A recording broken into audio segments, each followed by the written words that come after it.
പ്രിയമുള്ളവരെ, വിശുദ്ധ ബൈബിൾ ഉൽപ്പത്തി മുതൽ വെളിപാട് വരെ നമുക്കൊന്നിച്ച് ഒരു വട്ടമെങ്കിലും വായിച്ച് ധ്യാനിക്കുക എന്ന ഉദ്ദേശത്തോടു കൂടിയാണ് ഈ പോഡ്കാസ്റ്റ് ചെയ്യുന്നത്. ഈ ബൈബിൾ പാരായണത്തിന് നമ്മൾ ഉപയോഗിക്കുന്നത് POC മലയാളം ബൈബിളാണ്. ഓർക്കുക, നാം വചനം വായിക്കുമ്പോൾ ഈശോ വചനമായി നമ്മോടൊപ്പം ഉണ്ടായിരിക്കും. മുടക്കം കൂടാതെ വചനം വായിക്കുന്നത് ഒരു നിയോഗമായി നമുക്കെടുക്കാം.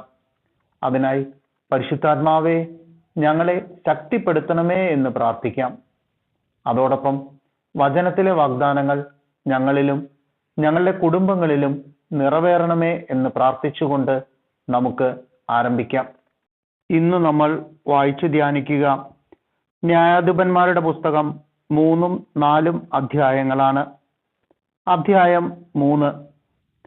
കാനാനിലെ യുദ്ധങ്ങളിൽ പങ്കെടുത്ത് പരിചയം സിദ്ധിച്ചിട്ടില്ലാത്ത ഇസ്രായേൽക്കാരെ പരീക്ഷിക്കാൻ വേണ്ടി കർത്താവ് കുറെ ജനതകളെ ശേഷിപ്പിച്ചു. ഇസ്രായേൽ തലമുറകളെ യുദ്ധമുറ അഭ്യസിപ്പിക്കാനും പ്രത്യേകിച്ച് യുദ്ധാനുഭവം ഉണ്ടായിട്ടില്ലാത്തവരെ യുദ്ധം പഠിപ്പിക്കാനും വേണ്ടിയാണിത്. ആ ജനതകൾ ഇവരാണ്: ഫിലിസ്ത്യരുടെ 5 പ്രഭുക്കന്മാർ, കാനാന്യർ, സിദോന്യർ, ബാൽ ഹെർമോൻ മല മുതൽ ഹമാത്തിന്റെ പ്രവേശന കവാടം വരെയുള്ള ലബനോൻ മലയിൽ താമസിച്ചിരുന്ന ഹിവ്യർ. മോശ വഴി കർത്താവ് തങ്ങളുടെ പിതാക്കന്മാർക്ക് നൽകിയ കൽപ്പനകൾ ഇസ്രായേൽക്കാർ അനുസരിക്കുമോ എന്ന് പരീക്ഷിക്കാൻ വേണ്ടിയാണ് ഇവരെ അവശേഷിപ്പിച്ചത്. അങ്ങനെ ഇസ്രായേൽ ജനം കാനാന്യർ, ഹിത്യർ, അമോര്യർ, പെരീസ്യർ, ഹിവ്യർ, ജബൂസ്യർ എന്നിവരുടെ ഇടയിൽ ജീവിച്ചു. അവരുടെ പുത്രിമാരെ ഇസ്രായേൽക്കാർ വിവാഹം ചെയ്തു. തങ്ങളുടെ പുത്രിമാരെ അവർക്ക് വിവാഹം ചെയ്തു കൊടുത്തു. ഇസ്രായേൽക്കാർ അവരുടെ ദേവന്മാരെ സേവിക്കുകയും ചെയ്തു. ഒത്നിയേൽ തങ്ങളുടെ ദൈവമായ കർത്താവിനെ മറന്ന് ബാൽ ദേവന്മാരെയും അഷേര പ്രതിഷ്ഠകളെയും സേവിച്ചുകൊണ്ട് ഇസ്രായേൽ കർത്താവിന്റെ മുൻപാകെ തിന്മ പ്രവർത്തിച്ചു. അതിനാൽ കർത്താവിന്റെ കോപം ഇസ്രായേലിനെതിരെ ജ്വലിച്ചു. അവിടുന്ന് അവരെ മെസപ്പൊട്ടമിയ രാജാവായ കുഷാൻ നിഷാത്തായിമിന്റെ കൈകളിൽ ഏൽപ്പിച്ചു. അവനെ അവർ 8 വർഷം സേവിച്ചു. ഇസ്രായേൽ ജനം കർത്താവിനോട് നിലവിളിച്ചു. കാലബിന്റെ ഇളയ സഹോദരനായ കെനാസിന്റെ പുത്രൻ ഒത്നിയേലിനെ കർത്താവ് അവർക്ക് വിമോചകനായി നിയമിക്കുകയും അവൻ അവരെ മോചിപ്പിക്കുകയും ചെയ്തു. കർത്താവിന്റെ ആത്മാവ് അവന്റെ മേൽ വന്നു. അവൻ ഇസ്രായേലിൽ ന്യായവിധി നടത്തി. അവൻ യുദ്ധത്തിന് പുറപ്പെട്ടു. മെസോപ്പൊട്ടാമിയ രാജാവായ കുഷാൻ ദിഷാത്തയമിനെ കർത്താവ് അവന്റെ കയ്യിൽ ഏൽപ്പിച്ചു കൊടുത്തു. ഒത്നിയേൽ അവന്റെ മേൽ ആധിപത്യം സ്ഥാപിച്ചു. അങ്ങനെ ദേശത്ത് 40 വർഷം ശാന്തി നിലനിന്നു. അതിനുശേഷം കെനാസിന്റെ മകനായ ഒത്നിയേൽ മരിച്ചു. യേഹൂദ്. ഇസ്രായേൽ ജനം വീണ്ടും കർത്താവിന്റെ മുൻപിൽ തിന്മ ചെയ്തു. അതിനാൽ അവിടുന്ന് മൊവാബ് രാജാവായ എഗ്ലോനെ ഇസ്രായേലിനെതിരെ പ്രബലനാക്കി. അവൻ അമോന്യരെയും അമലേക്യരെയും കൂട്ടി ഇസ്രായേലിനെ പരാജയപ്പെടുത്തി ഈന്തപ്പനകളുടെ നഗരം കൈവശമാക്കി. ഇസ്രായേൽ ജനം മൊവാബ് രാജാവായ എഗ്ലോനെ 18 വർഷം സേവിച്ചു. എന്നാൽ ഇസ്രായേൽ ജനത കർത്താവിനോട് നിലവിളിച്ചപ്പോൾ അവിടുന്ന് അവർക്ക് ഒരു വിമോചകനെ നൽകി. ബെഞ്ചമിൻ ഗോത്രജനായ ഗേരയുടെ മകനും ഇടത് കയ്യനുമായ യേഹൂദായിരുന്നു അത്. ഇസ്രായേൽ അവൻ വശം മൊവാബ് രാജാവായ എഗ്ലോന് കാഴ്ച കൊടുത്തയച്ചു. യേഹൂദ് 1 മുഴം നീളമുള്ള ഇരുവായ്ത്തലവാൾ ഉണ്ടാക്കി വസ്ത്രത്തിനടിയിൽ വലത്തെ തുടയിൽ കെട്ടിവെച്ചു. അവൻ മൊവാബ് രാജാവായ എഗ്ലോന് കാഴ്ച സമർപ്പിച്ചു. എഗ്ലോൻ തടിച്ചു കൊഴുത്ത മനുഷ്യനായിരുന്നു. യേഹൂദ് കാഴ്ച സമർപ്പിച്ചു കഴിഞ്ഞ് ചുമട്ടുകാരെ പറഞ്ഞയച്ചു. എന്നാൽ ഗിൽഗാലിൽ ശിലാ വിഗ്രഹങ്ങളുടെ അടുത്ത് ചെന്നപ്പോൾ അവൻ തിരിഞ്ഞു നടന്ന് രാജാവിന്റെ അടുക്കൽ വന്നു പറഞ്ഞു, അല്ലയോ രാജാവേ, എനിക്ക് അങ്ങയെ ഒരു രഹസ്യ സന്ദേശം അറിയിക്കുവാനുണ്ട്. രാജാവ് പരിചാരകരോട് പുറത്തു പോകാൻ ആജ്ഞാപിച്ചു. അവർ പോയി. രാജാവ് വേനൽക്കാല വസതിയിൽ ഇരിക്കുകയായിരുന്നു.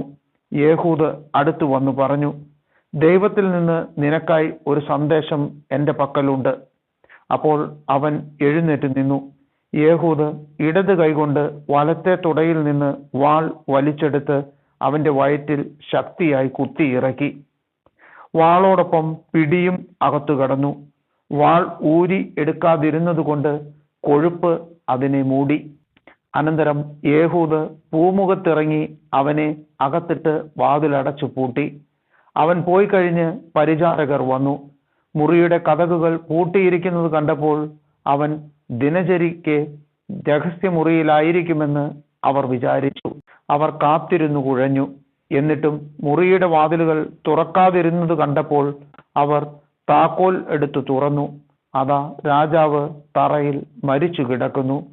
അവർ കാത്തിരുന്ന സമയത്ത് യേഹൂദ് ശിലാവിഗ്രഹങ്ങൾക്കപ്പുറമുള്ള സെയിറായിലേക്ക് രക്ഷപ്പെട്ടു.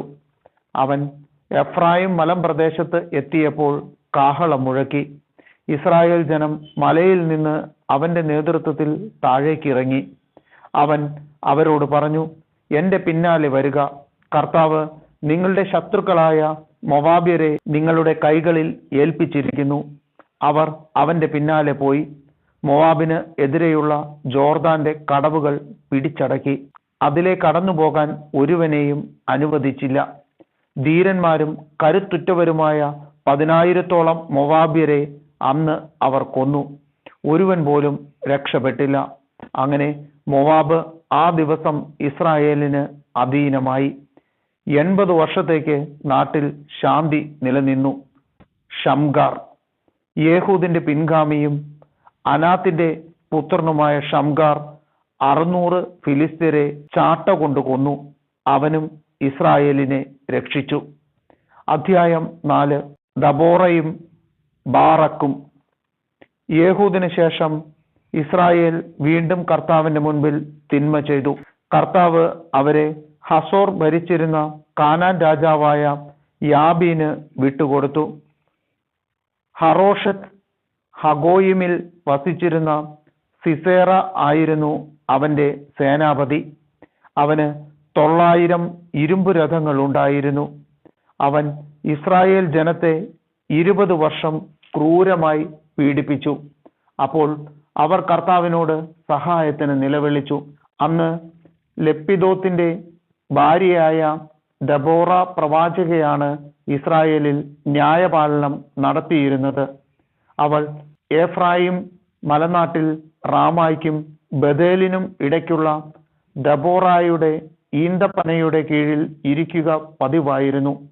ഇസ്രായേൽ ജനം വിധി തീർപ്പിനു വേണ്ടി അവളെ സമീപിച്ചിരുന്നു.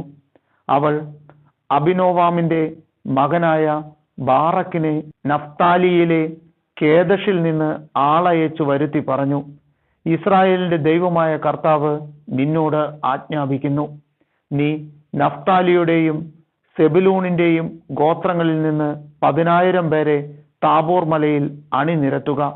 രഥങ്ങളോടും സൈന്യങ്ങളോടും കൂടെ യാബീന്റെ സേനാപതി സിസേറ കിഷോൻ നദിയുടെ സമീപത്ത് വെച്ച് നിന്നെ എതിർക്കാൻ ഞാൻ ഇടയാക്കും.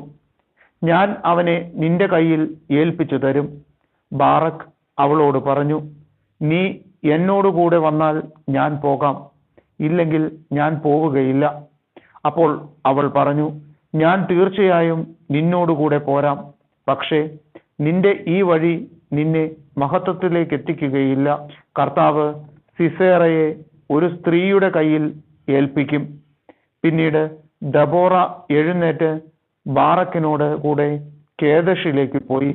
ബാറക്ക് സെബുലൂണിനെയും നഫ്താലിയെയും കേദഷിൽ വിളിച്ചു കൂട്ടി. 10,000 പടയാളികൾ അവന്റെ പിന്നിൽ അണിനിരന്നു. ദബോറായും അവന്റെ കൂടെ പോയി. കേന്യനായ ഹേബർ മോശയുടെ അമ്മായിയപ്പനായ ഹൊബാബിന്റെ വംശജരായ കേന്യരെ വിട്ടുപോന്ന് കേദഷിനടുത്ത് സനാനിമിലെ ഓക്കുമരത്തിന് സമീപം പാളയമടിച്ചു. അബിനോവാമിന്റെ മകനായ ബാറക്ക് താബോർ മലയിലേക്ക് നീങ്ങിയിരിക്കുന്നുവെന്ന് സിസേറ കേട്ടു. അവൻ തൻ്റെ 900 ഇരുമ്പ് രഥങ്ങളും അതോടൊപ്പം ഹറോഷെത്ത് ഹഗോയിം മുതൽ കിഷോൻ നദി വരെയുള്ള പ്രദേശങ്ങളിൽ നിന്ന് തൻ്റെ പക്ഷത്തുള്ള എല്ലാവരെയും ഒന്നിച്ചു കൂട്ടി. ദബോറ ബാറക്കിനോട് പറഞ്ഞു, മുന്നേറുക, കർത്താവ് സിസേറയെ നിന്റെ കയ്യിൽ ഏൽപ്പിക്കുന്ന ദിവസമാണിത്. നിന്നെ നയിക്കുന്നത് കർത്താവല്ലേ? അപ്പോൾ ബാറക് തന്നോട് കൂടെയുള്ള 10,000 പേരോടൊപ്പം താബോർ മലയിൽ നിന്ന് താഴേക്കിറങ്ങി. കർത്താവ് സിസേറയെയും അവന്റെ രഥങ്ങളെയും സൈന്യങ്ങളെയും ഒന്നടങ്കം ബാറക്കിന്റെ മുൻപിൽ വെച്ച് വാൾമുനയാൽ ചിതറിച്ചു. സിസേറ രഥത്തിൽ നിന്നിറങ്ങി പലായനം ചെയ്തു. ബാറക് രഥങ്ങളെയും സൈന്യങ്ങളെയും ഹറോഷെത്ത് ഹഗോയിം വരെ അനുധാവനം ചെയ്തു. സിസേറയുടെ സൈന്യം മുഴുവൻ വാളിനിരയായി, ഒരുവൻ പോലും അവശേഷിച്ചില്ല. സിസേറ കേന്യനായ ഹെബേറിന്റെ ഭാര്യ ജായേലിന്റെ കൂടാരത്തിൽ അഭയം പ്രാപിച്ചു. കാരണം അക്കാലത്ത് ഹസോർ രാജാവായ യാബീർ കേന്യനായ ഹേബറിന്റെ കുടുംബവുമായി സൗഹൃദത്തിലായിരുന്നു. ജായേൽ സിസേറയെ സ്വീകരിക്കാൻ വന്നു. അവൾ പറഞ്ഞു, ഉള്ളിലേക്ക് വരൂ പ്രഭു, എന്നോടുകൂടെ അകത്തേക്ക് വരൂ, ഭയപ്പെടേണ്ട. അവൻ അവളുടെ കൂടാരത്തിൽ പ്രവേശിച്ചു. അവൾ അവനെ ഒരു കരിമ്പടം കൊണ്ട് മൂടി. അവൻ അവളോട് പറഞ്ഞു, എനിക്ക് ദാഹിക്കുന്നു, അല്പം വെള്ളം തരിക. അവൾ തോൽക്കുടം തുറന്ന് അവന് കുടിക്കാൻ പാൽ കൊടുത്തു. വീണ്ടും അവനെ പുതപ്പിച്ചു. അവൻ അവളോട് പറഞ്ഞു, കൂടാരത്തിന്റെ വാതിൽക്കൽ നിൽക്കുക, ആരെങ്കിലും വന്ന് അന്വേഷിച്ചാൽ ഇവിടെ ആരുമില്ലെന്ന് പറയണം. എന്നാൽ ഹേബറിന്റെ ഭാര്യ ജായേൽ കൂടാരത്തിന്റെ ഒരു മരയാണിയും ചുറ്റികയും എടുത്ത് സാവധാനം അവന്റെ അടുത്തു ചെന്നു. അവൻ ക്ഷീണിച്ച് ഉറങ്ങിക്കിടക്കവേ ആണി അവന്റെ ചെന്നിയിൽ തറച്ചു. അത് നിലത്തിറങ്ങുവോളം അടിച്ചു കയറ്റി. അങ്ങനെ അവൻ മരിച്ചു. ബാറക് സിസേറയെ പിന്തുടർന്നു വന്നപ്പോൾ ജായേൽ അവനെ സ്വീകരിക്കാൻ ചെന്നു. അവൾ അവനോട് പറഞ്ഞു, വരുക, നീ അന്വേഷിക്കുന്ന മനുഷ്യനെ ഞാൻ കാണിച്ചു തരാം. അവൻ അവളുടെ കൂടാരത്തിൽ പ്രവേശിച്ചു. സിസേറ ചെന്നിയിൽ മരയാണി തറച്ച് മരിച്ചു കിടക്കുന്നത് കണ്ടു.